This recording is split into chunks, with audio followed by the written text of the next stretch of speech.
So thanks for spending this afternoon with us at Horizons at Heinz. The Heinz Center, as at least some of you know, and all of you should know, was founded to honor the spirit, the commitment, and the vision of Senator John Heinz. He knew that tough environmental problems, the tough environmental problems that we face as a people and as a nation can be solved, but that the paths towards solution are going to require pragmatic, nonpartisan analysis of science and economics. It's going to involve one that proceeds through a full and calm consultation with scientists, economists, environmentalists, and policymakers. But it's also going to require consultation with the stakeholders whose future depends upon the policies that are formed as a result of those discussions. We launched Horizons at Heinz last year in 2011 based on the following realization, that while many issues that have gained prominence in discussion in Washington, D.C., among the people of the city, many important things are under discussion. Many of them still remain unresolved, that because of the pace of global change, the pace at which things are changing out there beyond Washington, we have to have a radar system that's telling us what's next, what's on the horizon that Washington needs to be paying attention to, but isn't paying attention to yet, both the problems and the solutions. The sooner that we can identify these profoundly important challenges or opportunities to solve things, the sooner that those realizations, those understandings take root, gain traction, and do so in a rational, informed way here in the Capitol, the more likely it is that the collective way we respond will be the best possible way. Horizons at Heinz is guided by a science advisory committee of world-renowned scientists who meet periodically by telephone. The committee is chaired by actually our speaker this evening, Terry Collins. And on these telephone calls, they help us prioritize what are those issues that are out there that are headed like a freight train towards Washington, but Washington is not paying attention to them yet. And they help us prioritize those and help us organize the sessions like this, Horizons at Heinz. This afternoon, we are bringing to you a discussion of what we think is potentially a bright, emerging solution. It's not a problem, it's a solution to a big problem. It's green chemistry. So what is green chemistry? At its core, it's using 21st century deep knowledge of chemistry to work toward a new generation of materials that are inherently safe. As the cards that are out there on the table summarize, and I hope you picked one up. If you don't, take it with you. It gives you links to resources on the net where you can learn more about green chemistry, more than you will learn tonight, although you're going to learn an awful lot tonight. Green chemistry, as summarized in that card, is about creating innovative, safe, and competitive chemicals and products. It's about life cycle thinking from molecule to ecosystem. It's about cutting-edge molecular design, incorporating sustainability principles that lead to inherently safe molecules, that lead to profitability and health. So please take that card with you. The links there will help you dive much deeper. So, full disclosure, I am not a chemist. But I do follow green chemistry really closely because I work in a parallel field, the field of environmental health sciences. I know firsthand that the environmental health sciences over the last 20 years have undergone a revolution in understanding at the molecular level of what makes chemicals hazardous to human health. And while we have learned as a result of that revolution that materials that we have allowed to be used in products that we brought into our homes, we've realized that we've made some unwise decisions about what we have allowed. We've also realized with this revolution that we can prevent diseases by acting on the knowledge that people didn't realize were preventable. And that's where green chemistry fits into this, because green chemistry is theoretically and increasingly practically available to take detailed molecular information from the environmental health sciences and help it redesign the molecules that we need in commerce. This creates not just an opportunity to make people healthier, but it creates a chance for a wave of new inherently safe materials that can have immense economic benefits. And we'll be talking about a lot of this evening. For me, this is so important because we've learned how difficult it can be to take hazardous materials out of the marketplace once they get in there, because all of a sudden the discussion becomes very contentious. It pits one group against another. If we move upstream and we help green chemists design materials that are inherently safe, and those are the things that enter the marketplace, everyone wins. We are not all the way we need to be on this journey, but the train has left the station. Green chemistry is a growing intellectual enterprise, and one that is having increasing tangible effect in the marketplace.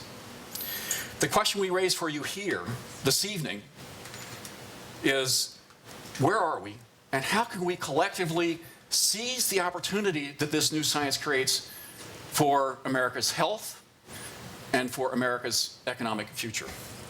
We have with us this evening two of the world's leaders in green chemistry. One from academia, Dr. Terry Collins, and one from industry, Dr. John Warner. We had hoped to be joined by Dr. Paul Anastas, who is the US EPA Assistant Administrator for Research and Development, but unfortunately, Paul called us this morning to tell us that he was ill and wasn't going to be able to be here. Paul is also a world player in green chemistry. So if you think about the history of scientific revolutions, it's often difficult to identify one single player whose contributions crystallized the emergence of a new field. That's even more true today because of the rapidity of global communication, the pace of scientific publication. New ideas can emerge from the multiple places around the world almost at once. That said, there's no doubt that these three scientists, Collins, Warner, and Anastas, have been major, if not the major forces in leading the revolution that is now green chemistry. The program this evening will begin with Terry Collins. He will speak for about 40 minutes.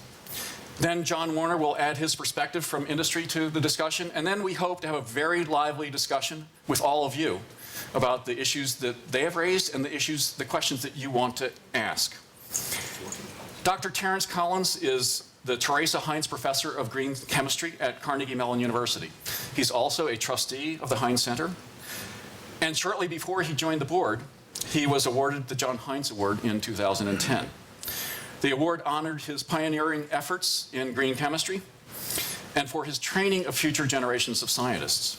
His specialty is a family of chemicals, of catalysts called TAML catalysts, which have profoundly important implications for cleaning up hazardous waste, toxic materials, contaminated waters, and even for killing anthrax spores. With that, I turn the lectern over to Terry. Thank you.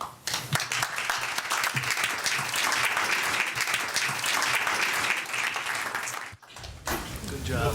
Thank you very much for that wonderful introduction. It's a great pleasure to be here to speak to you tonight about green chemistry. The title of the talk is Green Chemistry, Sustaining a High-Technology Civilization. The subtext that we'll begin with is actually sustainability itself. And so I want to begin with what is probably the most widely accepted definition of sustainability.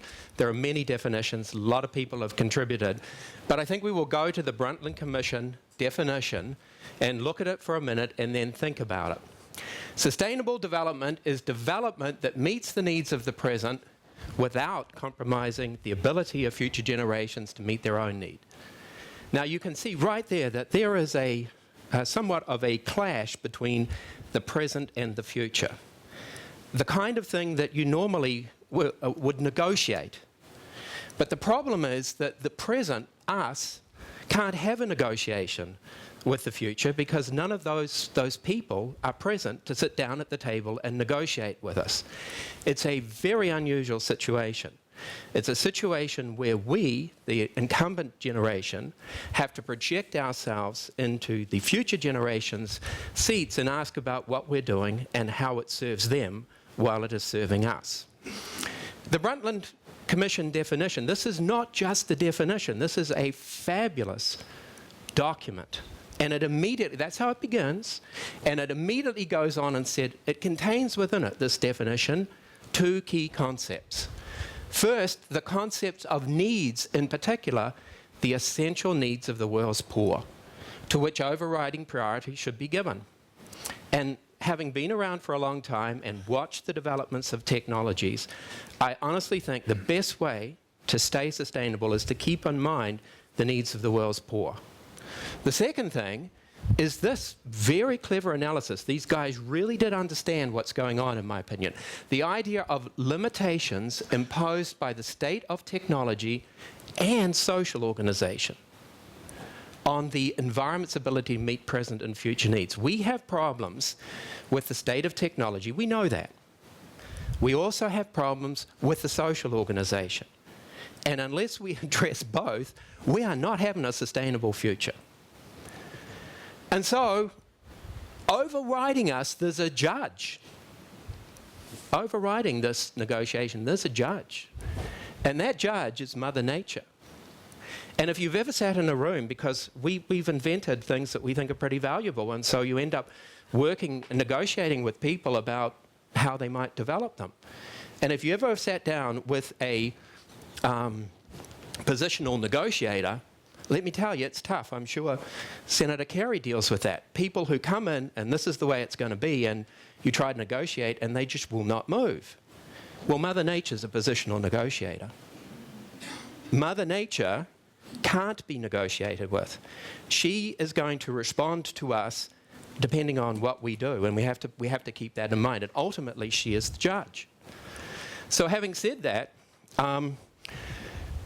what I can say is that sustainability really challenges chemists to develop the economy. We can't have a global civilization without a great economy. We know that. That's critical.